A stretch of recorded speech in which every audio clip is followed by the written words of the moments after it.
Bismillahirrahmanirrahim. Assalamualaikum warahmatullahi wabarakatuh.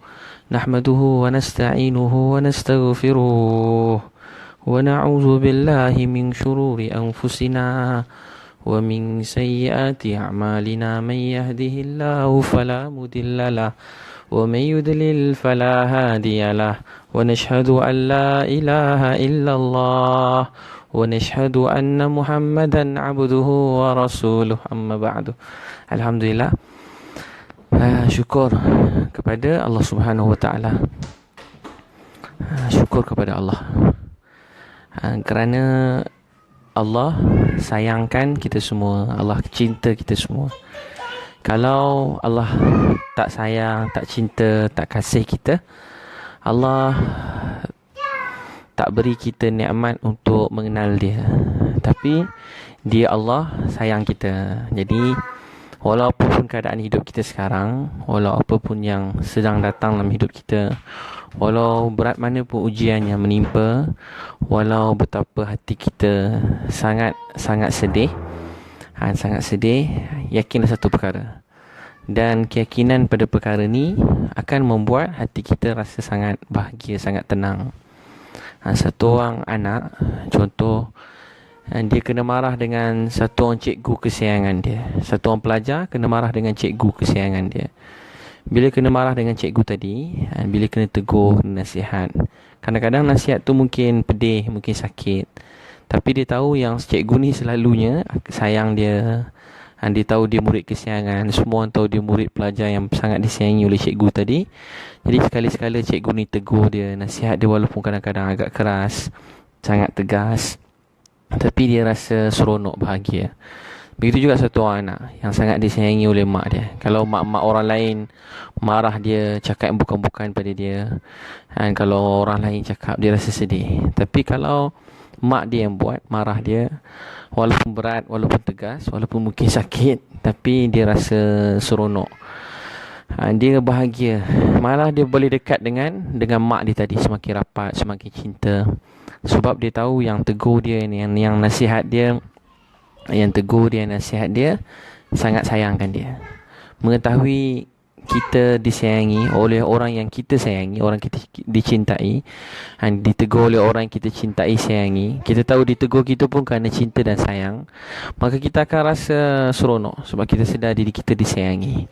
Tuan-tuan dan puan-puan sekalian, walau apa keadaan hidup kita, merasai yang kita disayangi oleh Allah, merasai yang kita disayangi oleh Allah ialah satu nikmat yang teramat besar.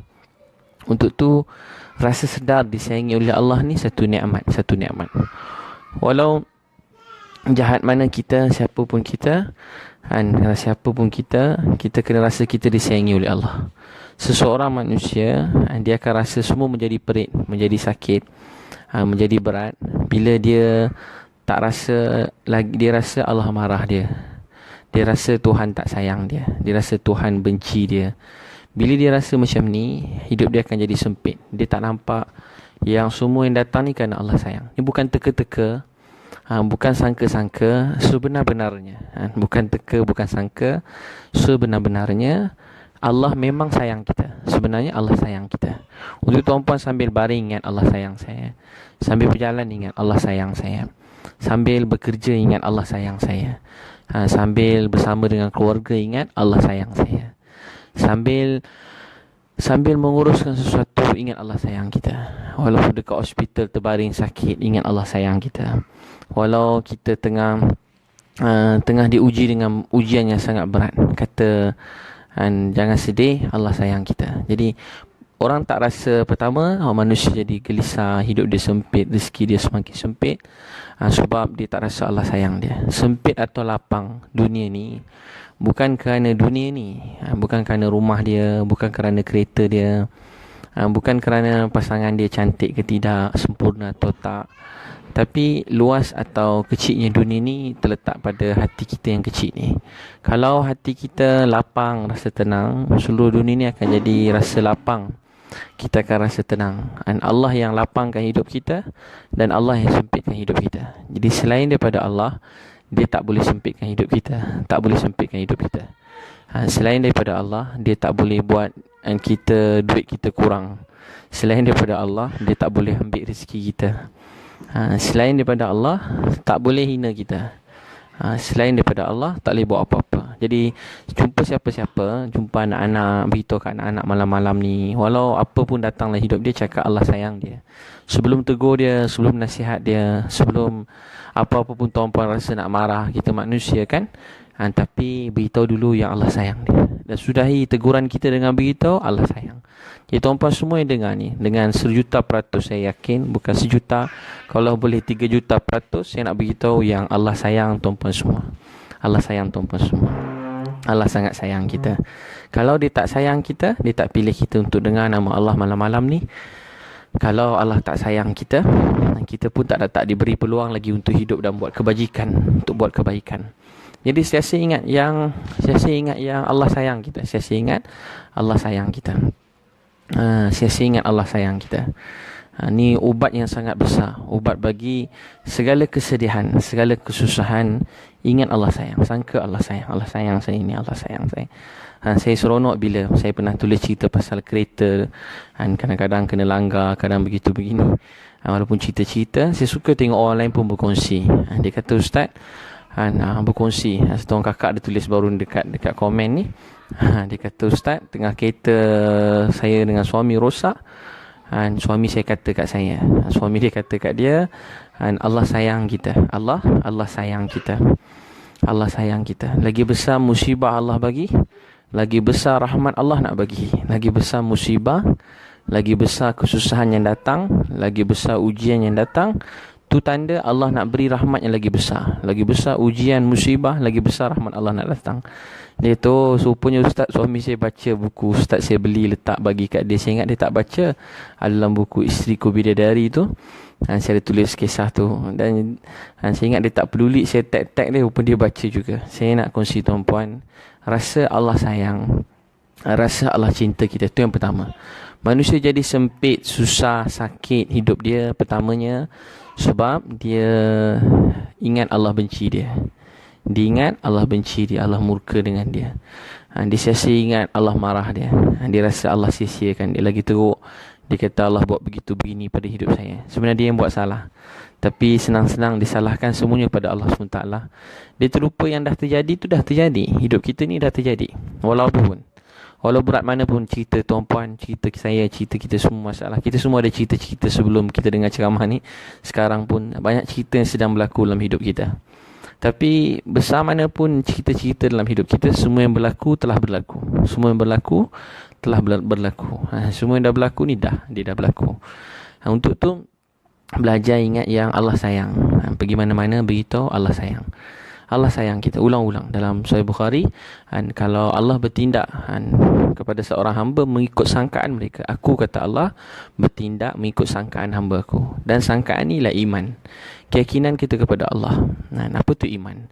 Takut kepada Allah, rasa cinta kepada Allah, rasa sayang kepada Allah, rasa cinta sayang pada Allah. Saya ingat Allah sayang saya.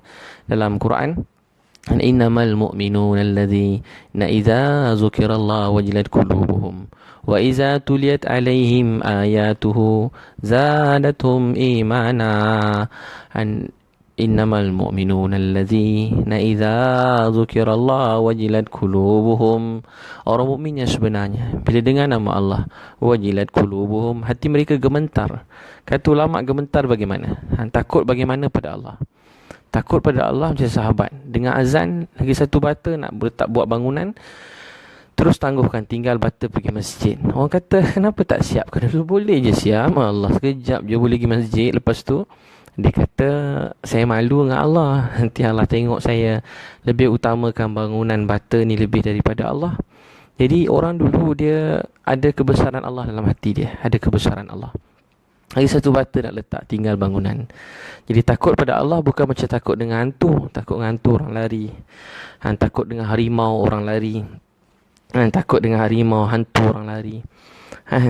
Takut pada Allah ni, dia takut yang penuh dengan rasa cinta. Kata ulama, antara takut dan harap.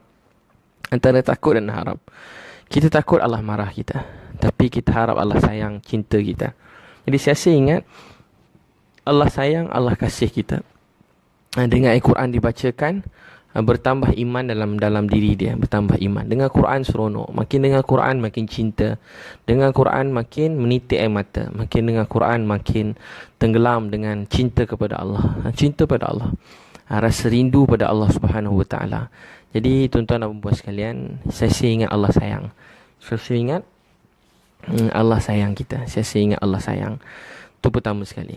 Manusia sempit hidup sebab dia kata Allah marah, dia Allah benci, dia Allah tak suka, dia Allah, ustaz ni dosa saya banyak, jumpa orang sakit dosa banyak ustaz, tak berhenti, Allah bagi habislah hidup saya. Saya kata dengan dia, tak bang, kalau Allah nak habiskan hidup kita dah lama habis. Kalau Allah nak habiskan hidup kita dah lama habis semua. Dia kata Allah marah, saya banyak buat dosa dulu. Saya kata bang, dosa dulu dah jadi dah pun. Kita sedih, kita menyesal. Tapi ingat, Allah bagi semua ni bukan sebab dia benci, tapi dia sayang. Sebab dia sayang. Dalam hadis Nabi, Allah beri sakit sebab Allah nak beri kedudukan yang tinggi dalam syurga. Dia jumpa orang sakit, beritahu pada dia, datangkan rasa harapan, cinta daripada Allah. Dia dah lemah semangat, terbaring kat hospital, dia dah lemah macam-macam. Hari-hari bawa ubat, hari-hari tengok orang sakit menjerit, ada orang mati katil sebelah, lepas katil sebelah masuk meninggal. Kena ward ICU kan, kat sebelah masuk meninggal, 2 hari meninggal, seminggu meninggal, 20 hari meninggal. Orang masuk sekejap, yang tu orang cerita pula, yang tu dulu itu masuk dah tak ada, yang tu dah tak ada. Jadi seorang-seorang meninggal, seorang-seorang meninggal. Jadi kita beritahu dekat dia yang Allah sayang dia, yang Allah sayang dia, yang Allah sayang dia. Beritahu dekat dia yang Allah sayang dia. Jadi tuan-puan, beritahu pada semua orang yang ada masalah, meniaga tak jadi, kerja siang malam, ada tak dapat kerja, hidup sempit dalam keadaan dunia ekonomi yang gawat ni. Beritahu pada dia, mungkin abang pun tak faham masalah abang, dan saya pun tak faham masalah abang, dan saya pun tak mampu nak rasai atau mendalami apa yang abang rasa, apa yang kakak rasa. Tapi saya cuma dapat tahu yang semua terjadi ni, saya pasti dan teramat pasti semua ni berlaku kerana Allah sayang kita. Bila kita dengar kata Allah sayang je, dia jadi ubat. Jadi ubat. Allah sayang ni ubat. Saya pernah cerita dengan tuan-puan kan, saya jumpa satu orang yang murtad. Dia kata nak keluar Islam. Banyak kali saya ceritakan kisah ni, dia nak keluar Islam. Dia marah-marah. Dia kata ustaz-ustaz semua marah-marah dia. Dia kata, orang dah tak nak Islam, buat apa nak tahan-tahan? Orang dah tak nak dah. Ustaz ni marah dia cerita macam tu. Jadi dia kata, Islam ni kenapa nak keluar Islam dik? Dia kata, sebab Islam ni tak ada kasih sayang. Semua kasar je, keras, nak marah 24 jam. Saya kata dekat dia, kau baca Quran tak? Baca Quran, baca. Mula-mula baca apa? Sebelum baca surah-surah, baca apa? Dia kata baca Bismillahirrahmanirrahim. Baca apa? Bismillahirrahmanirrahim. Jadi saya tanya apa maksud dia? Dia kata dengan nama Allah yang Maha Pemurah dan Maha Penyayang. Dengan nama Allah yang Maha Pemurah dan Maha Penyayang. Saya kata, setiap kali, tahu tak apa maksud dia? Itu erti dia, maksud dia bila kita baca Bismillahirrahmanirrahim. Cuba abang baca. Bismillahirrahmanirrahim. Bismillahirrahmanirrahim. Dia baca Bismillahirrahmanirrahim. Saya kata, tahu tak apa maksud dia? Maksud dia, Allah cakap dia pemurah pada kita dan dia sangat menyayangi kita. Dia sayang kita, dia kasih kita. Bisa kali kita baca Allah kata, wahai hamba aku sayang kamu, aku kasih kamu. Wahai hamba aku sayang kamu, aku kasih kamu.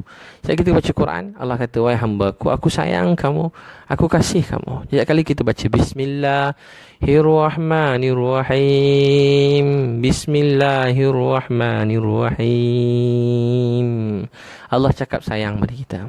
Sebab tu tuan-puan, kalau pergi mana-mana ada buat apa-apa, bacalah doa, bacalah Bismillahirrahmanirrahim. Duduk seorang-seorang ingat, Allah sayang saya, Allah sayang saya.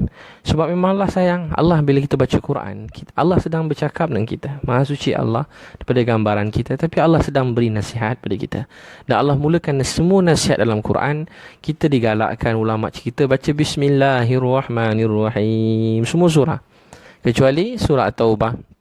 Ayat mula-mula lain semua suruh baca semua suruh baca Bismillahirrahmanirrahim, dengan nama Allah yang Maha Pemurah dan Maha Penyayang. Maka dia baca, saya tanya, adik, Dia keluar pada Islam, dia kata tak ada kasih sayang. Saya kata tengok ada kasih sayang. Dia masuk agama lain kata God love you, kan, hari-hari cakap macam tu. Jadi ramai orang tanya saya, kawan-kawan saya yang ni kata, ustaz tiru macam kami, dia bukan Islam. Tiru macam kami kata Allah sayang, Allah love you, dia apa-apalah agama lain. Dia kata ustaz tiru kami ke? Saya kata tak, dalam Quran kata, setiap kali kita baca Quran, Bismillahirrahmanirrahim, bukan baru reka ini, daripada Allah, daripada Nabi sallallahu alaihi wasallam. Allah kata sayang kat kita. Jadi dia kata saya dah tak nak Islam, ustaz apa tahan. Saya kata kalau tak nak sangat, dek, tak apalah, dia marah-marah, kan. Dia marah-marah masa tu. Saya pun nak marah juga, tapi tak mampu nak marah. Tengok badan dia berketul-ketul. Ini kalau dia marah, saya marah dia tumbuk saya pengsan juga. Jadi saya kata dekat dia, tak apalah dek, kalau tak nak Islam ni tak apa. Main sini Islam tu. Dia terkejut saya kata macam tu. Berubah muka dia. Tak nak Islam tu, bawa sini. Main sini pulang Islam kat saya. Saya nak ambil, saya nak beri pada orang-orang yang saya sayang dalam hidup saya. Orang yang rapat dan dekat dengan saya. Saya teringin kalau mereka dapat fahami dan nikmati Islam ni. Kalau tak nak kalimah tu, ambil kalimah Islam tu, beri Islam tu la ilallah Rasulullah, beri letak kat tangan saya.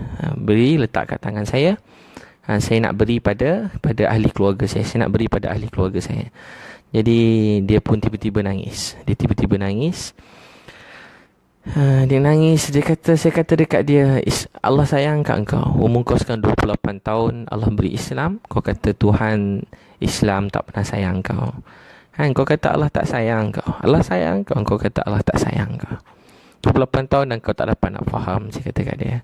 Kemudian saya kata, julah dik, dah lah tu, mari kita pergi surau semayang. Dah masuk waktu semayang. Dia kata, saya tak boleh semayang, saya dah keluar Islam. Saya kata, adik dah sunat ke belum? Saya gurau dengan dia, dah sunat ke belum? Dah lah ustaz. Dan dia kata, dah sunat lah. Jadi saya kata tak boleh keluar Islam, sebab yang sunat kat Malaysia ni cuma orang Islam. Kebanyakan semua orang Islam je yang sunat semua sekali. Jadi kalau dia nak keluar Islam, boleh cari balik yang tercabut dulu tu, sambung balik semula. Jangan seram bunyi malam ni. Yang tercabut tu, cari balik semula, sambung balik, baru boleh keluar daripada Islam. Jadi tuan-tuan dan puan-puan yang Allah sayangi, dia pun pergi surau. Jadi obat perkataan Allah sayang ni, dia sangat mahal. Obat yang sangat besar. Ucapan Allah sayang. Allah sayang, Allah kasih kita. Jadi jangan kata Allah marah kita. Ini membuat hidup kita sangat menjadi sempit. Jangan kata Allah marah, Allah benci saya tak guna jahat, Allah benci. Memang kita tak guna jahat, tapi Allah sayang kita. Tak guna jahat tu betul, tapi Allah sayang kita. Kita memang tak guna jahat, bodoh, degil, macam-macam buat. Memang perkataan tu paling sesuai, tapi Allah kata dia sayang kat kita. Allah kata dia sayang pada kita semua. Untuk tu tuan-tuan, pertama saya ucap Bismillahirrahmanirrahim. Bismillahirrahmanirrahim. Bismillahirrahmanirrahim. Saya kat Indonesia, ada sekali saya ada program. Tiba-tiba ada beberapa orang ramai ni dekat hotel, mereka keluar daripada Islam. Kat hotel masa tu ke Indonesia. Ada kawan saya.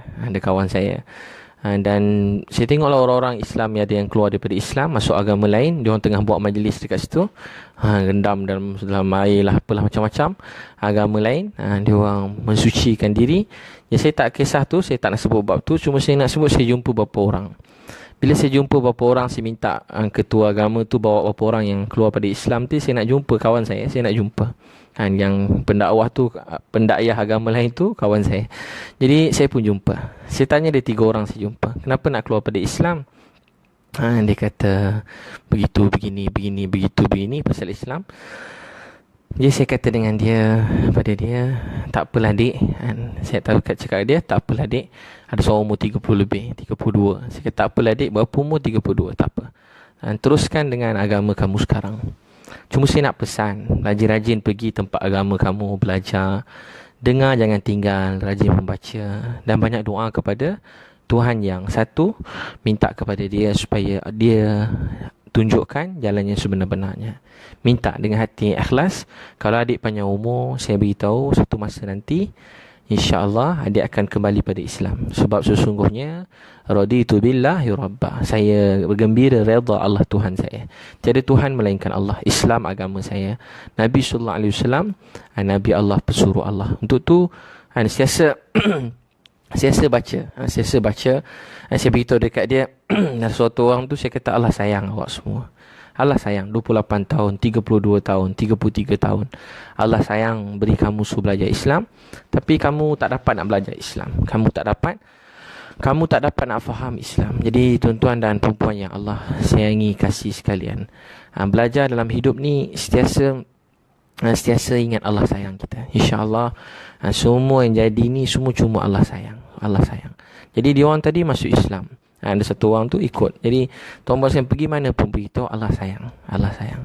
Jahat mana dia musnah hidup dia, kata Allah sayang dia. Dan Allah sayang, berkatan Allah sayang telah mengubah seluruh hidup kita hari. Bismillahirrahmanirrahim. Jangan kata Allah marah, Allah benci. Kasih banyak cerita satu orang kat KL kerja JRO. Bukan JRO lah, buat bisnes, tapi kerja dia banyak jumpa besar-besar, Tan Sri, Datuk. Tan Sri Datuk banyak baik-baik. Ni Tan Sri Datuk yang kira tak berapa cemerlang sangat. Jadi semua ni dia pergi, dia buat ni presentation, lepas tu ikut ni orang ni. Jadi orang kaya, banyak rumah dia ada kat sekitar KLCC tu, banyak rumah dia ada. Dia cerita sendiri kat saya, banyak rumah dia dapat, macam-macam. Hidup satu orang duduk dengan ni. Saya ringkaskan. Satu masa dia pergi kelab macam biasa, setiap malam pergi kelab malam. Bila balik-balik pagi-pagi dia tengah mabuk minum arak sampai tak sedar apa-apa. Tiba-tiba ada satu orang yang bawa teksi tu kata kat dia, "Nak, Allah sayang kau, kau musnahkan hidup kau. Allah sayang kau, kau musnahkan hidup kau." Dia cerita kat saya. Dia kata bila ustaz cakap Allah sayang tu, saya cari orang yang cakap Allah sayang kat saya. Allah sayang kau tapi kau musnahkan hidup kau. Allah sayang kau, kau musnahkan hidup kau. Dia tengah bukan mamai, tengah mabuk tak sedar. Hampir rumah dia muntah-muntah. Dia pening kepala, sakit datang. Tiba-tiba dia terbangun dah siang dah, tengah hari dah petang dah. Dia bangun daripada tidur, tiba-tiba dia nangis teresak-esak. Dia teringat pakcik yang bawa teksi tadi. Orang tua tu kata apa? "Nak, Allah sayang kau, kau musnahkan hidup kau. Allah sayang kau, macam ni kau hancurkan hidup kau. Allah sayang kau, kau sia-siakan hidup kau. Allah sayang kau, kau buat begitu begini." Jadi dia pun terus, bila kata Allah sayang kau, kau musnahkan hidup kau, maka apa jadi? Dia bangun tidur, tiba dia pergi ambil uduk. Dia kata dia dah tinggal solat semenjak umur 11 tahun. Daripada universiti hidup dia tak pernah solat dah. Dulu masa remaja-remaja, mak suruh solat juga. Bila masuk U dah tak pernah solat. Daripada U dia jadi kaya dah. Masuk U dah kaya dah. Dan dia ubah seluruh hidup dia. Dia kata, "Ustaz, masa tu apa saya nak semua saya dapat. Apa saya inginkan tak pernah saya tak dapat dalam dunia ni. Tapi rupa-rupanya bahagia bila saya tahu yang Allah sayang saya." Bila kita rasa Allah sayang. Jadi tuan-puan, walau macam mana pun banyak orang tanya soalan-soalan dekat Facebook, dekat inbox ni, macam-macam saya tak sempat jawab. Tapi kebanyakan semua masalah-masalah hidup. Kadang-kadang bila banyak-banyak saya kena tulis umum je, saya kata Allah sayang. Saya kata Allah sayang. Saya nak beritahu semua terangkum masalah hidup kita bila kita ingat Allah sayang kita. Dekat buku-buku saya sign. Itulah sign saya sampai sekarang belum tukar. Tak terfikir nak tukar lagi. Saya sign nama saya, buku-buku orang beli kadang masa keluarga sunnah kan. Program keluarga sunnah ramai datang. Beratur-ratur minta sign. Saya pun perasan-perasan masa tu. Macam artis konon-konon lah. Konon-konon. Jangan muntah pula dengar kan. Ya Ustaz. Beratur-ratur. Semua saya tulis kat situ Allah sayang. Keluarga sunnah yang dululah setiap tahun. Kali kedua tuan-puan datang 7 Oktober 2017. Sempat promote lagi. Tak memang saja untuk kongsi kebaikan. Saya nak seramai mungkin datang supaya sebesar pahala dapat dan seramai mungkin orang dapat tahu, supaya kita semua bahagia, dapat belajar hidup ke rumah tangga dengan sunnah. Kalau tak, ramai orang tak tahu macam mana, ataupun tahu tapi dah lupa. Jadi lali ni penyakit yang sangat teruk. Tak reti biasa buat jadi mahir. Tapi ni bukan kemahiran, ini kehidupan. Buat jadi lali. Bila lali, semua jadi lali. Kita tak buat apa yang sepatut kita buat. Dan kita buat perkara yang tak patut kita buat. Sebab kehidupan kita jadi lali, tanpa rasa cinta. Bersama keluarga tanpa cinta. Bersama anak-anak tanpa rasa cinta. Bersama ibu bapa tanpa rasa cinta. Bekerja tanpa rasa cinta. Bukan cinta duit, bukan cinta harta, cinta pada Allah. Tak rasa cinta, melakukan dengan rasa ini perintah Allah, ini nikmat Allah, ini amanah Allah. Berbeza. dengan melakukan jadi biasa, rutin harian, sekadarnya. Jadi takkan jadi apa-apa. Sekadar ni tak beri manfaat pada orang lain, bahkan diri kita sendiri tak jadi lebih baik. Akhirnya kita bosan, boring, akhirnya sakit jiwa. Kita rasa semua amal ni beban dalam hidup kita. Semua kebaikan akhirnya jadi beban dalam hidup kita. Lalu hidup ni dengan cinta. Dengan rasa cinta, hidup ni bermakna. 1 hari, 2 hari, setahun, 10 tahun, 100 tahun dilalui, tapi hati rasa tenang, rasa bahagia. Sebab kita lalui hidup ni dengan rasa cinta dan rasa sayang. Orang batu ramai-ramai. Setiap kali saya sign buku-buku tu, saya tulis Allah sayang. Dan Ebit Liu, tarikh bulan, saya tulis Allah sayang. Saya tulis nama siapa-siapa, saya tulis. Allah sayang, contoh, semua tuan-puan lah, Muhammad Faizal Zulfakri, Allah sayang, saya tulis kat situ. Allah sayang, saya tulis satu lah, nama-nama ni. Jadi saya tulis kat situ Allah sayang. Allah sayang. Allah sayang. Bila saya tulis Allah sayang, ada satu kakak ada masalah hidup masa duduk, saya kata Allah sayang. Bila kata Allah sayang, dia terus nangis. Masuk keluarga sunnah nangis. Saya sebenarnya nak cakap lagi, tiba dia nangis. Dia kata, Ustaz, tu pun dah jadi ubat, dah selesai masalah hidup saya. Dia cerita, saya pun tak sempat dengar panjang cerita dia. Saya buat tangan sebab ramai lagi beratur kat belakang. Jadi saya kata, Kak, Allah sayang kakak.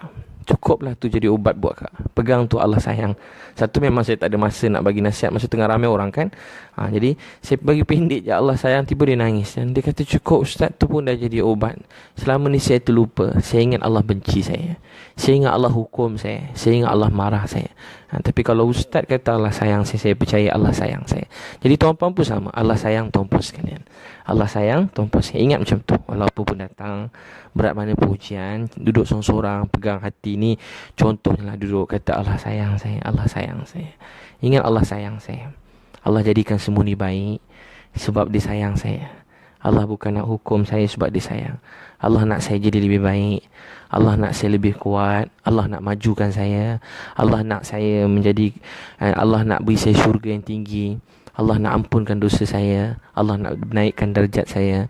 Allah sayang saya. Allah nak makbulkan doa saya. Sebab bila kita diuji, kita susah, masa tu kita sangat dekat dengan Allah. Perasaan rendah diri membuat kita dekat dengan Allah.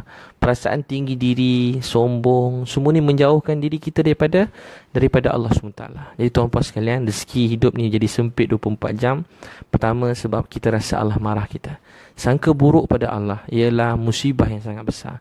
Sangka baik pada Allah obat penawar seluruh masalah kehidupan ni. Sangka baik pada Allah ialah obat penawar seluruh kehidupan ni. Kita tak boleh nak kawal semua perkara dalam hidup. Bahkan diri kita pun banyak kelemahan yang kita tak mampu nak kawal. Banyak benda kekurangan dalam hidup kita. Saya yang cakap ni berjuta-juta kekurangan. Kalau tuan-puan kenal tuan-puan Salin tulis sesuatu berjuta-juta. Saya akui. Untuk tu tuan-puan kita semua ada kelemahan kekurangan. Tapi sangka baik pada Allah, ingat Allah sayang, membuat kita jadi baik. Sebab tu Nabi SAW, Allah sendiri tak rasa malu untuk cakap. Nabi SAW bila orang datang jumpa Nabi, saya pernah cerita orang berzina, Nabi kata tak kamu tak buat. 4 kali dia tak kamu tak buat. Nabi SAW nak beritahu Allah sayang dia. Nabi suruh dia balik minta ampun dan bertaubat pada Allah. Sebelum jumpa Nabi, orang tu dia jumpa Abu Bakar radhiyallahu anhu, Umar radhiyallahu anhu. Abu Bakar Umar kata balik dan minta ampun pada Allah. Allah Maha Pengampun, Maha Penyayang. Allah sendiri pun dalam Quran tak takut-takut ulang-ulang begitu. Allahu Ghafurur Rahim. Allahu Ghafurur Rahim. Allahu Ghafurur Rahim. Tak takut ke dia kalau kita nak, tak apa mak ni pemaaf. Ada tak mak cakap begitu dengan anak? Tak apa nak kan, kalau kamu terbuat salah mak maafkan. Ada tak mana-mana mak yang tergamak cakap begitu dengan anak dia? Wahai anak-anakku, setiap pada kamu buat silap, kalau kita katakan anak, kumpulan anak-anak nak, setiap pada kamu ni banyak buat salah dan mak sudi maafkan apa pun kesalahan kamu. Kalau tuan-puan ingat macam tu, macam mana kalau mak cakap kat anak? Tak berani cakap, kau jangan cuba-cuba. Kau cuba-cuba, kita cakap kat anak. Kita takut anak kita salah faham. Kau jangan cuba-cuba. Jangan cuba-cuba buat jahat. Mak cekik kau seorang-seorang kan. Kau jangan sampai mak cekik seorang-seorang. Isteri kata, abang jangan macam-macam. Saya halau pada rumah nanti, isteri garang ni. Terus suami pula, ya awak jangan macam-macam. Awak buat bukan-bukan. Saya nikah. Jadi, kita begitu. Tapi Allah ni Maha Penyayang. Dia kata, setiap anak Adam buat silap. Dalam hadis Nabi, yang terbaik yang minta ampun. Allah kata, wahai orang yang melampaui batas. Wahai orang yang paling jahat dalam dunia. Wahai orang yang paling teruk dalam dunia. Wahai orang yang paling orang yang berputus asa kepada diri mereka sendiri. Kata Allah, jangan kamu berputus asa daripada rahmat Allah. Wahai manusia yang paling jahat, paling teruk, paling zalim. Apapun dosa kesalahan kamu bukan begitu, Allah kata la taqnatu mir rahmatillah. La taqnatu mir rahmatillah. La taqnatu mir rahmatillah. Allah kata jangan kamu berputus asa daripada rahmat Allah. Orang paling jahat, paling lemah, paling banyak buat kesalahan pun Allah kata jangan kamu berputus asa daripada rahmat Allah. Nabi sampai ke ayat ni pada Wahsy yang bunuh pakcik kesayangan Nabi sallallahu alaihi wasallam macam sahabat. Itulah keluarga yang sangat akrab, sangat rapat, orang yang mula-mula mati syahid berjuang. Tapi Nabi SAW dipanggil singa Allah Asadullah. Walaupun orang macam Hamzah radhiyallahu anhu sangat rapat dengan Nabi, ambil berat setiap hal Nabi SAW, sangat ambil berat hal Nabi SAW, 24 jam jaga Nabi, hikmat Nabi SAW. Tapi Nabi kata kepada Wahsy, la taqnatu min rahmatillah, sampaikan kepada dia ayat Quran, la taqnatu min rahmatillah, la taqnatu min rahmatillah, la taqnatu min rahmatillah. Jangan kamu putus asa daripada rahmat Allah. Jangan kamu putus asa daripada rahmat Allah. Saya pernah ada dulu kita bila buat salah kat sekolah, saya pernah bergaduh dulu masa sekolah, bertumbuk-tumbuk. Walaupun buat dakwah kuat, bertumbuk juga kadang-kadang tiba-tiba bila bertumbuk pergi ajak orang subuh, tiba ada pegang gini datang pukul ramai sebab saya kejut dia orang subuh. Jadi ramai-ramai nak belasah. Jadi masa nak belasah belasah tu bergaduh-gaduh macam saya pula banyak tengok cerita kungfu. Jadi macam cerita kungfu tu lawan konon-kononnya jadi Jet Li sekejap tiba-tiba masuk hospital. Patah jugalah tangan, masuk hospital. Saya kata kat cikgu buatlah apa pun, warden asrama, cikgu pukul lah saya, marah saya, tapi tolong jangan beritahu mak saya. Saya kata kat cikgu tu, pukul saya, belasah saya, buat apa pun, dia tak pukul pun saya, tapi tolong satu cikgu, jangan beritahu mak saya. Dah kat tangan patah ni, takkan tak beritahu mak. Saya kata dekat dia, tolong cikgu, saya tak nak bebankan dia sangat baik pada saya sayang dia. Nanti kalau saya dah elok, saya sendiri bercerita kisah ni pada dia. Saya cerita kat mak saya, masa tangan saya dah sihat. Sebab doktor kata ni kurang-kurang 6 bulan pun tak boleh gerak lagi ni. Tak boleh menulis, periksa dah dekat, tak boleh menulis. Tak terlibat menulis, tangan kanan kena. Saya menulis tangan kiri. Jadi masa tu jadi saya kata cikgu buat apa lah pada saya, tapi jangan beritahu mak saya. Adik saya pernah ada sekali kena belasang masa tu, ialah ada kawan-kawan samalah muda-muda kena belasang polis. Masa tu tengah adalah kesalahan, bukan belasah lah, lebih kurang begitulah cerita-cerita ni. Tiba-tiba dia kata kat polis tu, belasah lah saya, pukul lah saya, tapi tolong satu, jangan beritahu mak saya, jangan beritahu ayah saya. Nak masuk dalam penjara pun masuk lah, masuk lock up pun masuk lah, tapi tolong jangan beritahu mak ayah saya. Kenapa takut nak beritahu mak ayah? Kalau kira polis tadi dengan mak ayah, polis tu lagi garang. Sekolah saya cikgu disiplin, guru besar, pengetua, lagi garang daripada mak ayah saya. Tapi kenapa kita takut untuk mereka tahu? Sebab kasih sayang mereka buat kita rasa sedih kalau kita membuat mereka sedih. Kasih sayang Allah membuat kehidupan kita semua jadi baik. Dan sangkaan ni perlu ada dalam hati kita semua. Saya ingat Allah sayang kita lebih daripada mak kita sayang kita. Jadi tuan-puan, jangan kata Allah marah, Allah benci. Itu yang pertama. Kedua, kenapa duit kehidupan ni jadi tak cukup, jadi sempit 24 jam. Kedua, sebab hati kita. Kedua sebab hati kita tak bersih. Kedua sebab hati tak bersih. Satu sebab sebab kita rasa kata Allah benci saya. Kedua, hati tak bersih. Apa hati yang tak bersih? Hidup kita, tujuan hidup kita salah. Hati kita tak bersih, kotor. Kita ada keinginan untuk dipuji yang kuat. Kita ada keinginan untuk nampak hebat. Kita ada keinginan untuk nampak masyhur. Kita ada keinginan untuk tunjuk pada orang. Kita ada keinginan, kalau tak tunjuk pada orang, kita dengki bila orang lain berjaya. Kita dengki bila tengok orang lebih maju. Kita dengki bila orang ada apa-apa lebih daripada kita. Hati kita tak bersih. Bila hati tak bersih, hidup kita penat, letih. Dan seluruh hidup kita memburu perkara yang tak pasti. Dalam kata lain, sebenarnya perkara yang tak betul dan tak tepat. Tak salah untuk jadi orang yang paling kaya dalam dunia, tak salah. Tak salah nak jadi orang paling terkenal dalam dunia. Jadi tak salah menjadi orang yang paling terkenal dalam dunia. Tak salah menjadi orang yang paling hebat dalam dunia. Tapi salah kalau itulah tujuan hidup kita. Kita semua ada keinginan tu. Tapi keinginan pertama dan utama yang mengalahkan semua keinginan yang lain, kita nak Allah sayang kita. Jangan ada keinginan untuk jadi masyhur, jadi hebat. Macam para sahabat radhiyallahu anhum, mereka cuma ingin Allah sayang. Mereka cuma nak Allah sayang. Mereka buat baik cuma nak Allah sayang. Dia tak nak tunjuk pada siapa-siapa pun. Dia cuma nak tunjuk pada Allah. Dia tak nak siapa-siapa pun dengar kebaikannya. Dia cuma nak Allah tahu kebaikan dia. Dia tak ada riak, tak ada sum'ah, tak ada takabur. Penyakit ni membuat hati kita jadi, badan kita lemah, otak jadi lemah. Orang tu dah hebat, paling kuat dalam dunia. Paling hebat. Jadi orang paling kaya dah. Tiba-tiba orang kata, Haji, saya tengok orang tu, budak tu kaya betul lah, hebat. Dia tu berubah muka dia. Berubah muka dia. Sebab apa berubah muka dia? Sebab orang budak, anak dia ke keluarga dia, ataupun orang yang dekat dengan dia, mula kagum dengan orang lain selain daripada dia. Kagum orang lain selain daripada dia.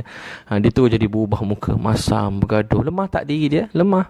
Tengah jalan-jalan saya selalu sebut. Tengah jalan, cuma kerana cuma guard dia tiba jerit, jangan parking sini, pergi belakang.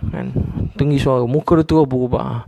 Tu rasa macam nak meninggal lah. Rasa macam, ya Allah, kau ajar betul. Carut dalam kereta, marah, cakap bukan-bukan, macam-macam lah. Agaknya makin hamun bukan-bukan, cakap yang salah. Anak isteri dengar. Cuma kerana satu orang guard cuma angkat tangan, halau dia. Dia tu mengamuk, hilang pedoman dia, hilang akhlak dia. So, kenapa? Kerana keinginan untuk mendapat pujian, penghargaan orang. Untuk tu, saya ingat, kita hidup bukan untuk pujian orang, penghargaan orang. Kita tak nak siapa-siapa hormat kita. Kita tak kisah orang nak hormat ke tak hormat. Tu bukan tujuan hidup kita. Tujuan hidup kita untuk Allah sayang. Tujuan hidup kita untuk Allah sayang. Kita tak perlukan pujian orang, tak perlukan penghargaan orang. Kita tak rasa lemah kalau tiba-tiba orang kutuk kita, hina kita, maki hamun kita. Kita tak lemah. Kita akan terus buat baik. Kita tahu kita tak baik, tapi kita terus berusaha untuk membuat kebaikan untuk Allah sayang saya. Kita buat baik, orang tak nampak, tak apa. Sebab nak bagi pahala pada kita, orang ke siapa? Yang bagi kita pahala Allah. Yang boleh beri kita kaya, orang ke Allah? Allah yang boleh bagi. Yang boleh bagi kita senang, orang ke Allah? Allah yang boleh bagi. Orang tu kencing berak dia pun Allah urus. Kenapa kita nak jadi lemah? Kerana dia hina kita. Orang kata, dia tu, kerana dia buat mulut dia tu je kita rasa, orang ni kan, kita kata geram kat dia. Dan kita pula rasa macam, bubu tengok orang ni kang. Jadi hidup kita jadi lemah. Jadi tak apa, dia pun berhajat pada Allah. Dia pun sedang diuji. Semoga dia selamat dengan ujian ni. Dan kita pun sedang diuji. Dia diuji dengan kelemahan kita, mungkin keburukan kita, atau dia diuji dengan sakit hatinya daripada kita. Dia sedang diuji. Semoga dia berjaya dengan ujian dia. Kita doakan dia berjaya dengan ujian dia. Dan kita juga sedang diuji. Kita sedang diuji bagaimana menangani sifat orang yang buruk pada kita. Bagaimana melihat apa yang terjadi ni daripada orang ke daripada Allah. Semua apa yang terjadi daripada Allah. Daripada Allah. Allah dah tentukan ada kebaikan. Kita bagi pinjam ke orang, hutang, orang tak bayar, kita sampai mati berdendam dengan dia. Kita ada hak untuk tuntut hutang. Tuan-puan ada dakwa ke, buat apa benda prosedur kat ni, boleh dapat duit. Tuan-puan buat, tak salah. Usaha ikhtiar, tak salah. Tapi siang malam membenci dia, siang malam menyebut nama dia. Habis seluruh hidup kita berdendam dengan seseorang. Habis hidup kita berdendam dengan seseorang. Nama dia menjadi zikir dalam hidup kita. Menjadi zikir dalam hidup kita. Macam satu orang alim kata, bila orang dengki, orang kata kita, tu sebenarnya satu kurnia Allah. Tu tanda tuan-puan sedang maju dalam hidup ni. Tuan-puan mula dilihat. Tuan-puan mula dilihat. Nampak. Orang nampak. Nampak orang buat mulut macam tu kan. Kan kalau orang benci, dengki kat orang kan, mulut kita kan ke atas. Kenapa ke atas? Sebab tuan-puan lagi tinggi daripada dia. Tu anggapan saya lah. Buat gitu kan. Tu tanda kita lebih tinggi daripada dia. Lebih berjaya, lebih mulia.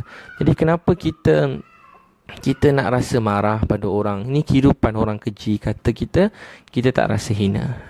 Saya cakap ni, kita pasti rasa, tapi kita ubati dengan hati kita dengan kata, ni semua baik. Semua telah ditakdirkan oleh Allah dalam hidup saya. Semua telah ditakdirkan oleh Allah dalam hidup saya. Itu semua telah ditakdirkan oleh Allah dalam hidup saya. Sa'ad Abi Waqqas radhiyallahu anhu, Nabi SAW kata, yang duduk ni sekejap lagi ahli syurga. Dia lambat duduk majlis. Kalau kita yang duduk lambat ni memang setan. Kalau kita kan, kau duduk lambat, tapi dia datang duduk lambat. Nabi kata yang lambat ni ahli syurga. Sahabat yang dengar kata apa? Allah, baiknya orang ni. Kalau kita macam mana kalau dengar bos puji orang lain, orang ustaz puji pelajar lambat? Mesti budak ni bodek, ustaz kuat ni. Ini mesti tak ada lain ni. Nabi, kalau orang tu tengah buat kelemahan, kesilapan, Nabi terus datang kebaikan mereka. Itu sifat Nabi SAW. Dia benar-benar manusia yang mulia. Kita kalau dah marah orang, ada sejuta baik, satu buruk dia kita dengar. Sampai mati kita orang tanya, yang mana? Ustaz yang mana? Yang tu? Ataupun Artis yang mana? Yang itu dia tu, yang cerai tu kan. Yang cerai tu orang semua ingat, tapi orang tak ingat atau apa-apa orang alim tadi ataupun ni. Siapa-siapalah ada kebaikan dia berjuta-juta, satu buruk dia sampai dia mati, sampai dia pencen. Keburukan tu lah orang jaja siang dan malam. Keburukan tu orang jaja. Siapa tu orang kata, oh, dia tu dulu ada buat ni. Kita sebutlah apa buruk dia. Bila saya sebut je buruk tu, kalau contoh saya sebut apa-apa buruk tu, tuan-puan pun boleh dah kait dah siapa, orang mana, siapa, duduk mana, orang mana, ni orang terkenal mana, pelakon mana. Terus teringat. Teruk tak kita? Kita suka ingat buruk orang lain. Tanda hati kita ni kotor. Orang yang selalu mencari baik orang, dia kata dia macam lebah. Dia pergi saat mana-mana, dia kumpul madu, ikut dia punya ratu madu tu nak. Ratu dia nak apa, raja dia nak apa. Jadilah madu yang hebat, madu yang sedap. Dalam Quran cerita pasal madu, pasal lebah ni, kumpulkan jadi madu yang baik. Tapi semua kena ikut arahan, tak boleh salah. Kalau salah nanti madu tu jadi tak betul. Cari madu, cari kebaikan, cari manisan di seluruh dunia dikumpulkan jadi madu yang kita makan jadi obat. Juta-juta kebaikan dalam obat. Madu tadi, minuman madu kan. Tapi tuan-puan sekalian, ada orang dia jadi macam sejenis binatang kan, yang haram tu, yang haram kan.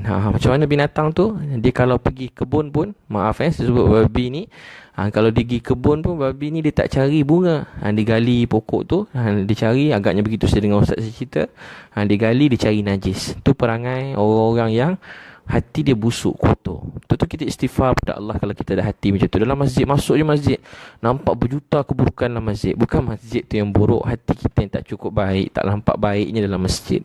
Sampai jalan je nampak buruk orang. Semayang sebelah orang, setiap kali semayang nampak berilmu dah ni semayang, tapi tengok orang sebelah, astagfirullah, semayang tak sah, yang kiri pun tak sah, astagfirullah, semayang berdendam, marah orang sebelah, marah orang sini, marah imam. Teruk ni, ilmu tinggi tapi tak ada sifat akhlak, tak ada hidayat, tak ada. Sepanjang semayang masalah, astagfirullah, salah orang sebelah ni, sesat cara ni. Takkan semayang sesat, dia cuma mungkin kurang ilmu, kurang tahu. Sesat orang sebelah, tengah semayang geram dengan budak menjerit kat belakang kan, astagfirullah, habis je semayang ni, aku kerat budak ni kan. Aku kerat budak ni. Dan lepas tu kita nangis, istighfar. Dengan budak nangis terus ingat apa? Ya Allah, ampun dosa aku. Kenapalah? Sahabat dulu Abdullah bin Zubair, anak cucu, anak menantu Abu Bakar Siddiq radhiyallahu anhu. Dia kata apa pada orang keliling? Kamu semua boleh berbual-bual dan terus bercakap.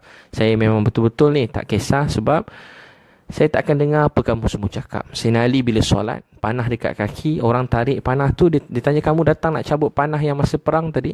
Dia kata, kami dah cabut. Dia tak perasan orang tarik panah dekat kaki dia. Abdullah bin Zubair tengah solat, ada berlaku runtuhan dekat masjid.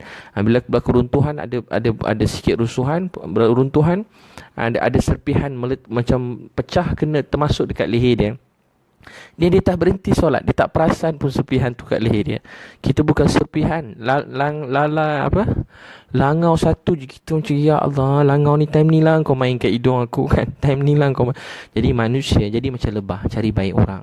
Akhlak ni, kata Maulana Ahmad Lat, masa dia datang Malaysia, Maulana Ahmad Lat kata, akhlak ni mencari baik dalam buruk orang yang banyak. Tu akhlak, mencari baik dalam buruk orang yang banyak. Maulana Ahmad Lat, satu alim besar, kata, dia kata mencari baik dalam buruk orang yang banyak tu akhlak. Mencari, semua orang kata dia buruk, tak guna, tapi kita kata dia kalau jadi baik, juta-juta kali lebih baik dan menjadi asbab hidayah buat semua manusia. Siapa yang nak dakwah kongsi gelap, dakwah kelak-kelak malam, dakwah pelacur-pelacur, dakwah JRO, siapa yang nak dakwah apa orang yang habiskan hidup, siapa nak dakwah dia? Kita yang ustaz-ustaz nak pergi cari, memang tak ada dah kan? Nak masuk orang tengok pun dah cabut lari. Jadi orang macam ni, kalau dia ada berkawan-kawan, orang ni akan dakwah. Tuan-puan tengok orang keliling macam-macam, ketua-ketua bangsa agama, bangsa lain. Tengok kita dakwah dia, kesian dia. Tengok dia, ya Allah beri hidayah kat dia, kesian dia. Tengok Donald Trump, ya Allah kesian dia, beri hidayah. Tuan-puan berjuang lah apa pun, tapi dalam hati malam-malam doa, ya Allah berilah Donald Trump ni hidayah. Beri dia hidayah, kesian dia. Sian dia hidup puluh tahun maka rezeki Allah, tapi belum kenal Allah Tuhan dia. Jadi doa, nangis tu dia, kesian dia malam-malam. Kalau dia dapat hidayah, bayangkan berapa banyak kebaikan hidayah akan datang pada orang mereka seluruh dunia. Allah Maha Kuasa, dia tak perlukan siapa-siapa. Kita buat semua hanya untuk kebaikan. Allah tak perlukan siapa-siapa untuk hidupkan agama. Jadi tuan pastikan kita mesti memiliki hati yang bersih. Kata Maulana Ma'lat baru ni, dia kata antara sifat dalam diri sahabat yang mesti ada pada semua sahabat Nabi, Yang ada pada semua sahabat Nabi ialah hati yang bersih. Hati yang bersih. Hati mereka benar-benar bersih. Tak ada keinginan untuk jadi ketua, tidak ada keinginan untuk menjadi kaya, tidak ada keinginan untuk dipuji, tidak ada keinginan untuk dikedepankan, tak ada keinginan untuk nampak mulia. Keinginan mereka hanya satu, nak Allah sayang. Berdasarkan itu mereka bergerak, mereka berjuang, mereka rajin, mereka bekerja, mereka berkeluarga. Satu je tujuan, dia nak Allah sayang dia. Dia cuma nak Allah sayang dia, cuma nak Allah sayang. Jadi hati yang bersih ialah membuat seseorang tu hidup jadi lapang dan tenang. Hati yang kotor, keinginan yang salah, membuat hidup ni penat, lelah, semput. Bukan semput sebab semput, semput sebab cinta dunia, kerja dunia, sampai tak tahu apa dicari. Dan orang kata ada semua pun tak guna, ada ni pun tak guna. Tak salah tuan-puan nak apa-apa, tapi saya ingat, kalau sampai terlalu cinta, terlalu nak, hidup kita jadi letih, jadi penat. Jadi penat. Jadi penat, jadi letih. Allahu Akbar. Jadi letih. Jadi letih hidup kita. Jadi hidup untuk Allah sayang. Hidup ni dia macam meroda. Saya selalu sebut macam pusingan. Ada masa kita sangat mulia, ada masa kita akan mungkin jatuh dan sangat hina. Kehidupan terlalu panjang umur, hari ini kita sangat hina. Panjang umur mungkin kita akan menjadi sangat mulia. Di mata manusia begitu, dia akan pusing-pusing. Tapi yang penting apa pandangan Allah kepada kita. Hidup ni ada masa kita paling kaya, atau masa orang paling kaya orang lain dah. Sekarang tuan-puan jadi orang paling nama tersenarai, orang paling kaya dalam Malaysia. Satu masalah buat jadi miskin kan? Ataupun tak miskin, ada semua tapi tak ada faedah dah. Orang banyak duit, makan apa pun tak kisah. Orang susah, kau jumpa KFC, bagi makan KFC tu. Saya bawa anak-anak ni, anak-anak yatim, bukan semua anak yatim susah lah. Ada anak yatim saya bawa makan, bila dia makan tu dengan tulang-tulang dia gigit kan, dia habis laju macam tak sempat bernafas. Tengok kat asrama-asrama lah, letak makanan. Kalau makan macam bunyi apa, tengok tinggal tulang pun habis kan. Tapi cuba tengok kalau orang kaya-kaya makan. Contoh umpam makan macam mana, yang kalau rasa kaya sikit kan, macam kita, saya macam kaya sikit lah ni konon-kononnya. Macam senang sikit, macam mana makan dulu. Baru-baru ni lah makan. Makan pun tak ada gaya. Kalau kat hotel tu makan, tengok cara makan. Makan sikit rasa, nikmati dulu kan. Pejam mata, makan kek satu suap je, satu sudu makan. Konon-konon menikmati. Sebab nak rasa orang susah, tak payah nikmati, telan semua sekali, memang penuh nikmat. Setiap kali makan tu penuh nikmat. Tapi kalau kita kat hotel macam mana makan? Kalau kat hotel makan macam tu, makan sikit. Tenang, tuan-tuan selalu pergi khusus kat hotel-hotel kan, makan. Saya pun training banyak kat hotel. Macam mana cara nak nikmati? Terpaksa pejam mata nak nikmati. Orang susah sambil buka mata boleh nikmati, sambil berlari boleh nikmat. Saya dekat pada program dekat hotel, saya tengok bangunan sebelah tinggi tengah buat. Saya tengok ada orang pekerja-pekerja Indonesia tengah buat kerja, ada pekerja-pekerja asing tengah duduk. Saya tengok dia orang semayang tahajud, semayang subuh. Lepas tu saya tengok dia orang tengah hari. Saya balik bilik sekejap, saya tengok masa tu masuk bilik nak ambil barang, tengok dia orang makan kat situ, tidur atas tu selimut. Ada Bangladesh situ tidur selimut dengan kain panjang dia tu, berselimut. Tidur kat atas tu semua sekali, semayang tenang. Kalau dia makan tu kan, tengok dia makan, cara dia gaul pun lain macam. Cara dia gaul pun lain macam makan. Jadi kadang-kadang Allah beri nikmat dekat tempat lain, Allah kurangkan tempat lain. Jadi kehidupan ni macam roda. Bahagia, terlalu gembira untuk dunia kemuncak ni, dia tak sentiasa begitu. Dan kita tak perlu risau kita jadi mulia ke jatuh, jadi duduk kat kemuncak gunung, atau kita di kaki gunung, atau di tengah gunung, atau tergulik-gulik bawah gunung, atau bawa nak manjat daki gunung. Itu namanya kehidupan. Itu kehidupan. Semua akan lalu. Tuan-tuan baik ke jahat, semua akan lalu. Tapi bagaimana hati kita menerima. Sebab tu hati kita kena bersih. Keinginan hati kita, bila Sa'ad Abi Waqqas orang tidur kat rumah dia, tanya apa rahsia dia, dia kata tak ada apa-apa, biasa je. Orang tanya-tanya, sebab dia tengok Sa'ad Abi Waqqas cuma bangun malam, doa sikit, tidur balik. Tahajud pun tak bangun 3 malam tu. Sahabat kalau tak bangun tahajud ni kira teruk lah. 3 malam tu tak bangun tahajud. Sa'ad Abi Waqqas ni ahli Badar. Tahajud tak pernah tinggal. Malam tu Allah takdirkan tinggal supaya dapat tahu apa amalan lain. Kalau tahun tu dah nampak nangis-nangis, dia dah tak nampak, Allah sembunyikan. Walaupun sahabat selalu sembunyikan amal baik mereka, dia bertanya-tanya apa-apa satu sifat dia. Apa dia? Akhlak dia sentiasa, kalau orang lain dapat kebaikan, dia rasa gembira. Bila orang susah, dia rasa sedih. Dan dia gembira dan sedih atas macam mana orang lain gembira, dia gembira. Orang sedih, dia sedih. Dan dia sentiasa memaafkan semua orang. Dia tak ada rasa benci pada siapa-siapa. Jadi hidup manusia jadi sempit sebab penuh kebencian. Bila keinginan kita selain daripada Allah, hidup kita penuh kebencian. Dengan adik-beradik pun benci, dengan mak ayah pun berdendam. Buat baik dah. 2 je dalam keluarga ni. Satu sangat rajin, satu pemalas. Satu rajin, satu malas. Satu bagus, satu tak bagus. Tapi yang tak bagus benci yang bagus, satu hal. Yang bagus tak benci tak bagus, sama je dua-dua jadinya. Kan buat baik ni, nak mula nak buat baik, nak buat ke tak, nak pergi masjid ke tak, pergi masjid ke tak, satu ujian pertama. Takut nak pergi masjid, nanti orang nampak, nanti orang kata warak, nanti orang kata ustaz wali Allah, jadi nak pergi ke tak kan. Tu ujian pertama. Nak pakai tudung ke tak pakai, nanti kalau pakai nanti orang kata baik pula. Nak pakai tudung ke kena pakai, nanti orang lain tak pakai, pergi nak pakai tudung ke tak pakai ke tak. Jadi masih tu peringkat pertama.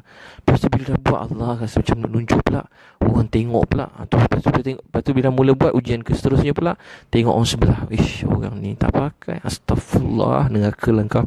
Kau tambuk bangun malam, bangun tahajud, tengok astagfirullah, kawan-kawan tak tahajud. Ya Allah, ustaz tadi pun tak tahajud. Cerita tahajud bukan main.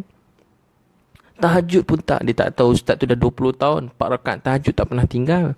Dia memang semayang daripada pukul 2 sampai subuh, tapi malam tu je baru bangun.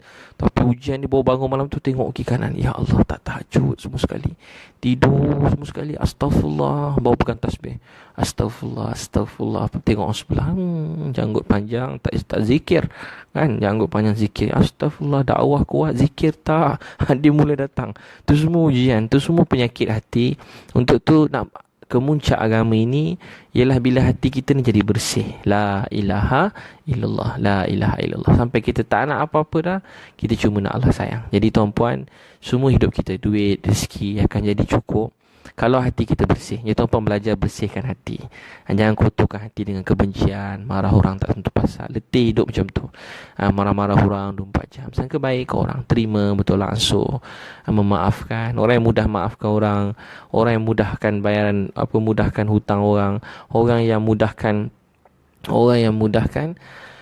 memudahkan urusan orang ramai. Nabi SAW kata orang ni akan masuk syurga, cepat masuk syurga. Ada orang cuma masuk syurga sebab tu, memaafkan orang, memudahkan urusan orang, mudahkan urusan keluarga.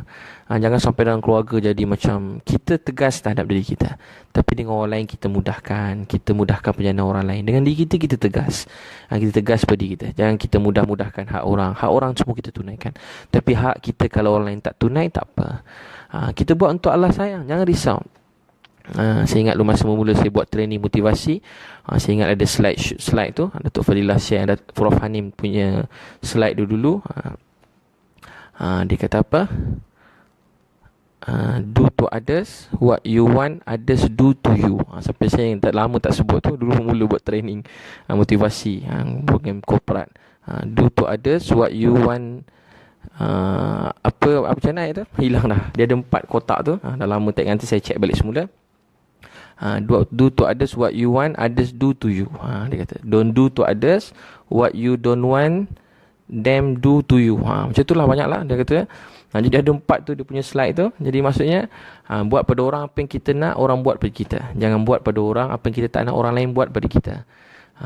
Tu biasa. Yang seterusnya apa pula? Do to others what you want.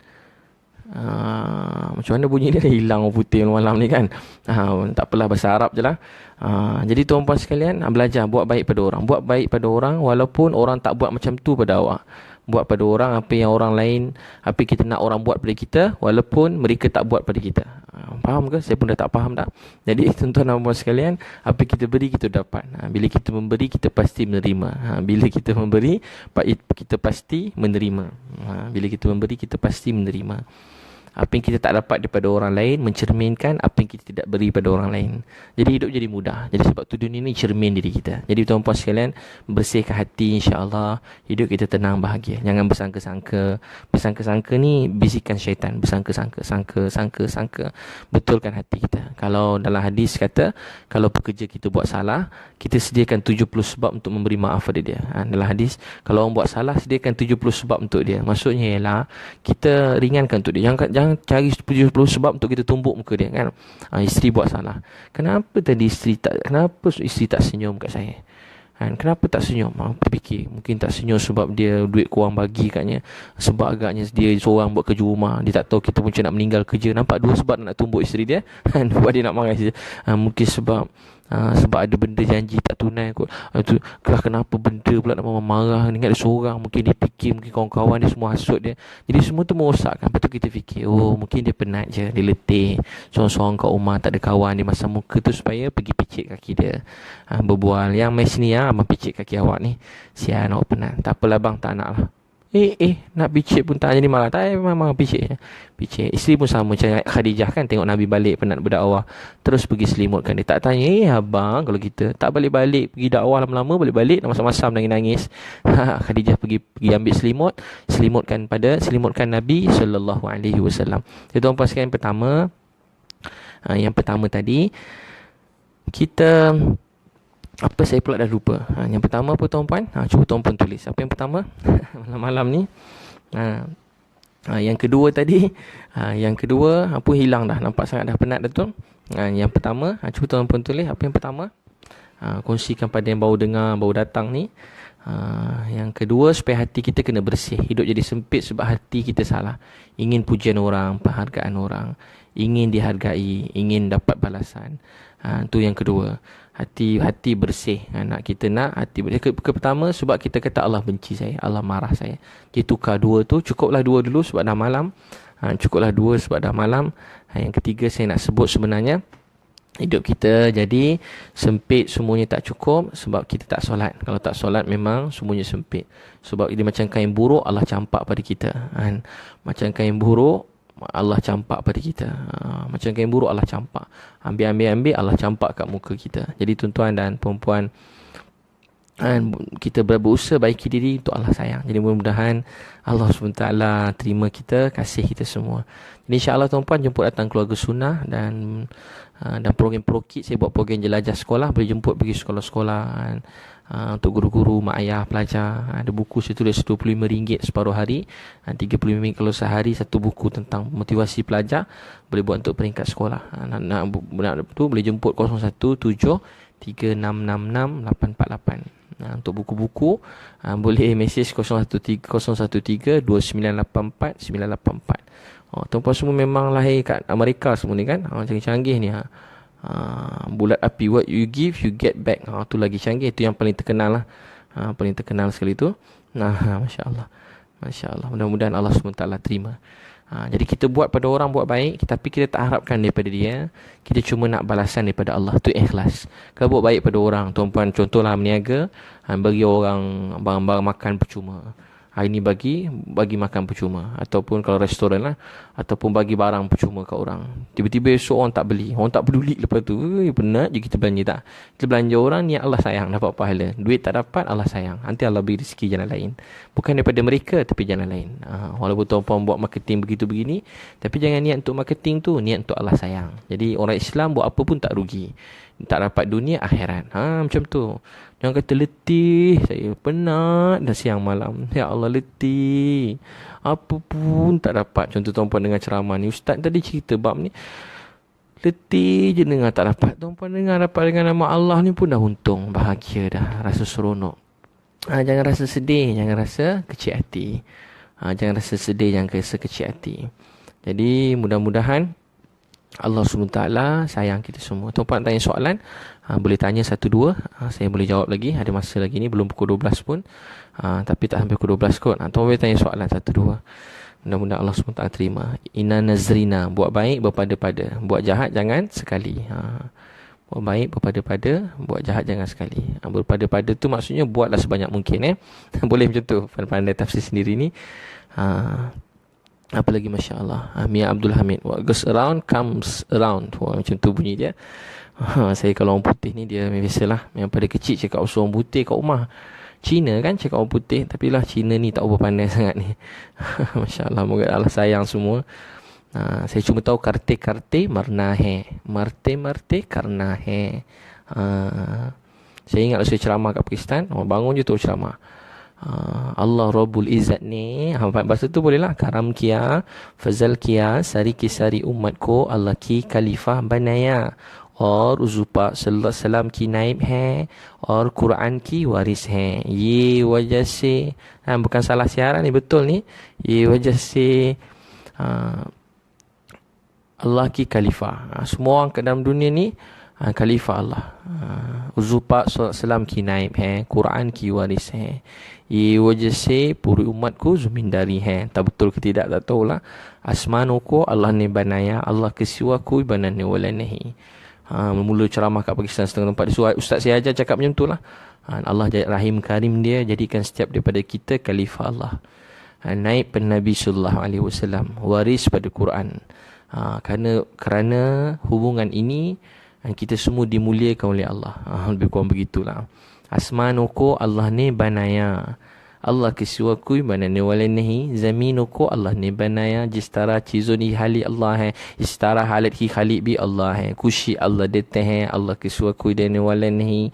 Ram Allah dete hai, sab kush Allah dete hai. Lebih kurang begitu. Samjhe bhai? Nahi samjhe. Nak mutajim. Jadi dia kata langit Allah yang cipta. Tiada siapa boleh cipta langit melainkan Allah. Bumi Allah yang cipta. Tiada siapa boleh cipta bumi melainkan Allah. Jistara chizoni hali Allah hai, sitara halat hi hali bi Allah hai. Semua benda Allah cipta. Keadaan pun Allah cipta. Kushi Allah dete hai.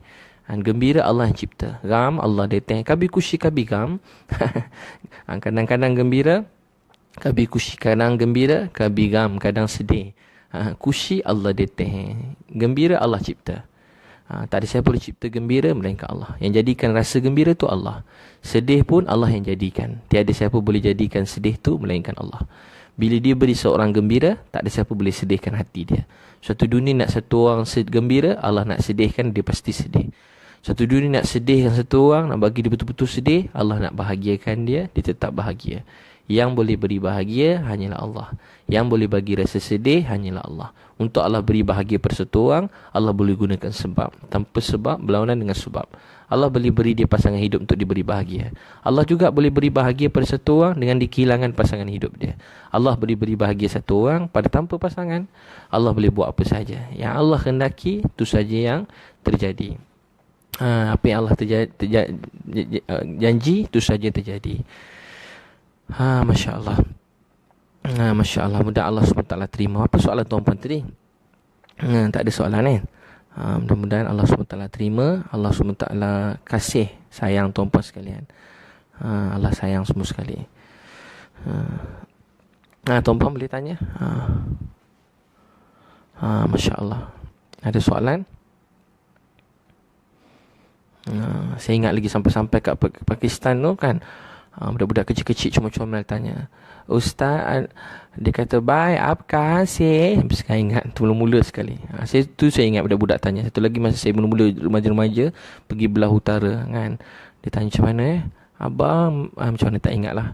Mai pada mana ni? Masa tu kecil-kecil. Masa tu seronok tu dengar budak-budak. Sampai sekarang saya ingat. Satu lagi Pakistan, budak-budak kecil. Bye, apkah hasil? Mai Malaysia si. Lebih kurang begitu. Tanya pada mana? Masya Allah. Paling best sekali dia tanya, apkah jara heho. Tu yang paling pening sekali. Awak pergi mana? Tapi dia punya panjang tu Apkah jara heho. Ha heho. Ada ha heho kat ujung tu. Biasa ingat he je kat ujung. Sekali juga apkah jara heho. Bukan begitu, lebih kurang bunyi dia. Jadi tuan-puan, Masya Allah. Jadi tuan-puan niat bangun tahajud, Siti Nadia. Ustaz Abid susah rasa nak bangun malam. Bila bangun malam tidur semula. Kenapa ya?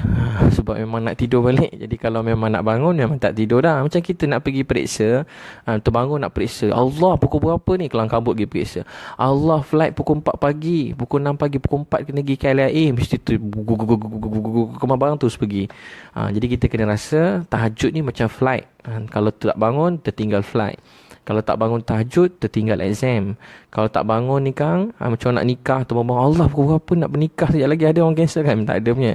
Tuan-tuan nak baca orang tertidur tak datang nikah. Dua tertidur sampai sehari. Malam nikah lepas isyak. Tengah-tengah penat sangat jauh-jauh urus, tertidur. Tak ada. Mesti ada.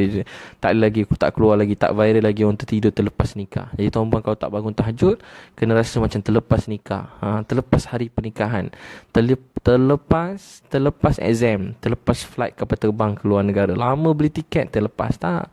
Orang nak pergi mana-mana 2 hari sebelum dah siap, beg dah packing, penuh macam-macam dah nak berjalan jauh.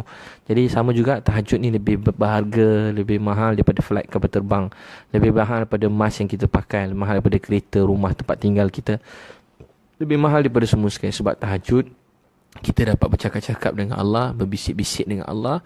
Waktu untuk kita melepaskan rasa rindu pada Allah. Sembahyang tahajud, 2 rakaat tahajud lebih mahal daripada seluruh dunia dan seisinya. Nabi-Nabi tak pernah tinggal tahajud. Orang bangun tahajud ni, mereka kekasih-kekasih Allah. Semua Nabi dan orang soleh tak tinggal tahajud. Tahajud malam ni cahaya dalam kubur.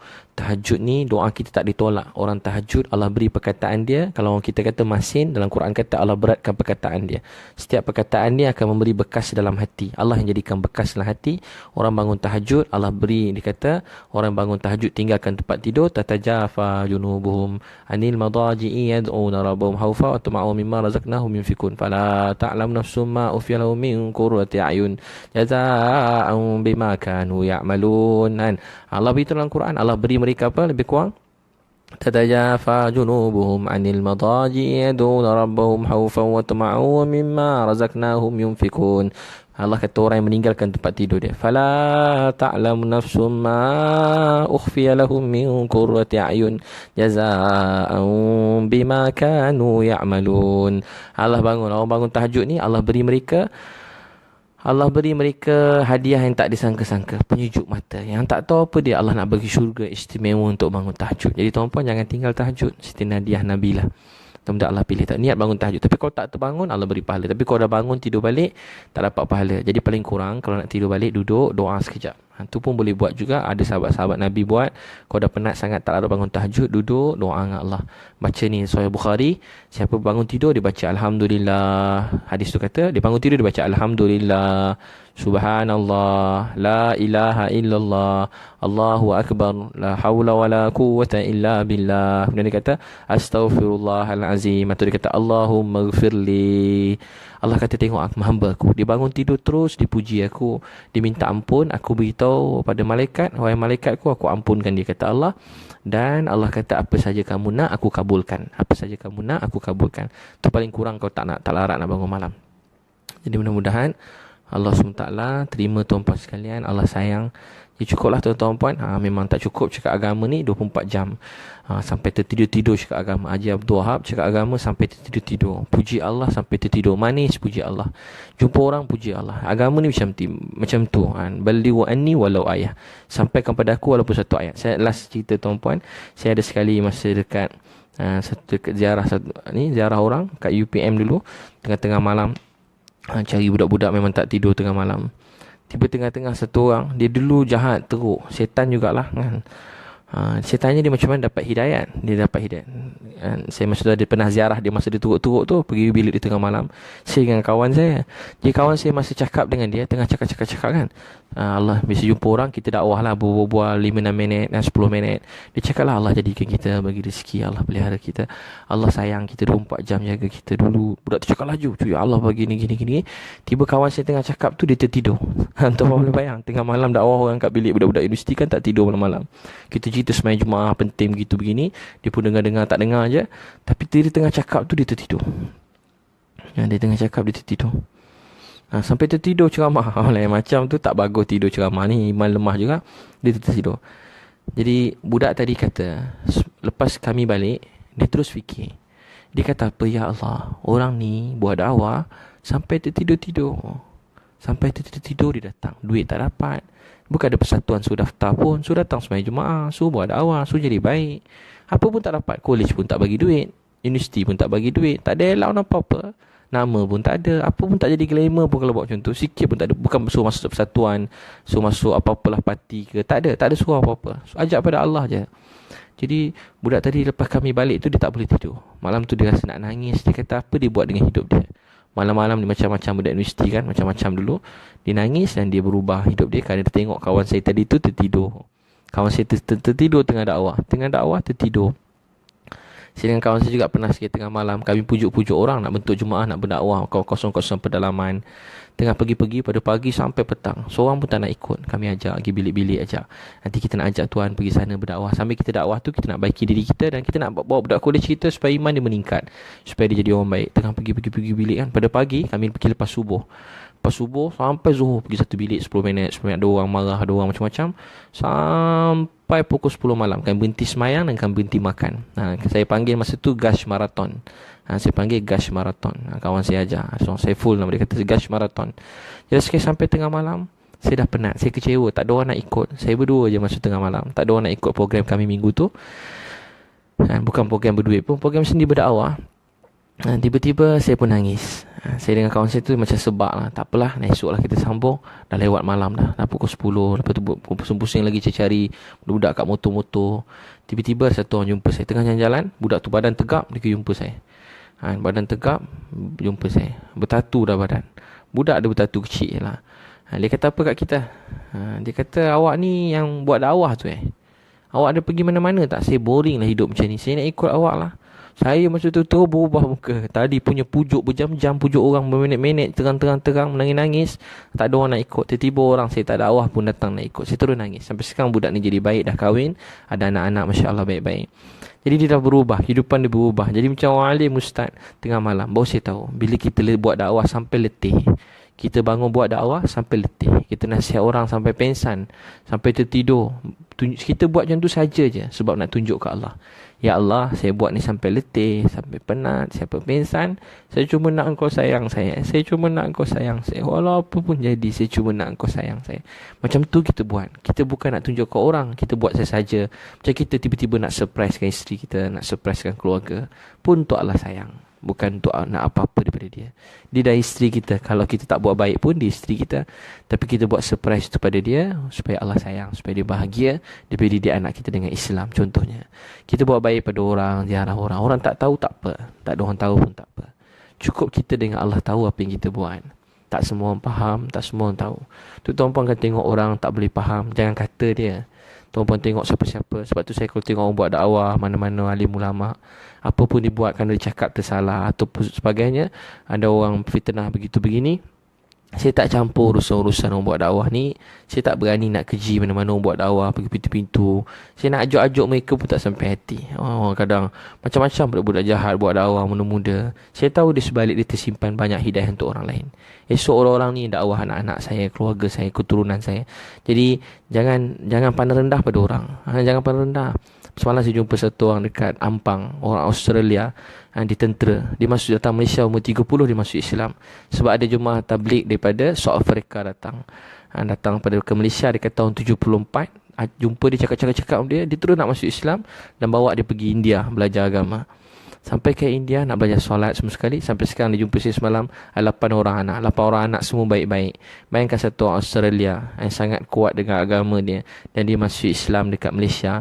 Sebab apa? Sebab ada satu jemaah dakwah datang. Orang kampung pun tak terima. Dulu kan tak terima, halau pada masjid pada ni. Tapi rupanya sebab orang ni, orang Australia sampai sekarang Islam. Orang Australia ni sampai sekarang Islam. Dia pergi ikut jemaah tu 4 bulan ke India masa tu. Sampai sekarang orang tu Islam. Jadi setiap orang, setiap badan dakwah, setiap orang Islam ni dia bertanggungjawab untuk buat dakwah. Kita hargai kebaikan semua orang. Hargai sebalik mereka tersimpan berjuta-juta hidayah untuk manusia lain. Jangan pandang rendah pada mana-mana orang. Mungkin dia cakap tak sempurna, ada kelemahan, doakan dia. Kita sebuah keluarga. Kelemahan kita sama-sama bangunkan, kita doakan. Jadi mudah-mudahan Allah SWT terima. Allah sayang kita semua. Billahi taufik. Zulia Hafidah, Ustaz doakan anak saya menduduki SMU tu apa? Tidak lama lagi. Doakan Nur Emilia Nabila dapat mumtaz, dapat mumtaz 14 subjek. Mudah-mudahan dapat mumtaz 100 markah semua sekali. 99 pun tak ada. InsyaAllah Allah bagi cemerlang dunia akhirat. Mudah-mudahan Allah bagi cemerlang dunia akhirat. Masya-Allah dapat hafal Quran, dapat istiqamah hafal Quran sampai beliau mati, mudah-mudahan. Jadi mudah Allah SWT terima. Saya minta maaf tuan-puan, salah-salah silap. Tuan boleh share kawan-kawan yang lain, mudah-mudahan jadi sebab kebaikan. Apa kita buat ni tak ada apa-apa, melainkan yang baik itu semua daripada Allah. Kita semua tak ada apa-apa. Kalau Allah tak kutip saya beri hidayah, saya pun tak boleh cakap-cakap macam ni. Kalau Allah tak beri saya hidayah, saya pun tak tahu nasib saya. Jadi kita cuma ada kat sini kerana Allah selamatkan kita. Cuma kerana Allah selamatkan kita. Tak ada apa kita punya, tak ada apa yang tuan-puan punya, semua daripada Allah. Wabillahi taufiq wal hidayah. Wassalamualaikum warahmatullahi wabarakatuh.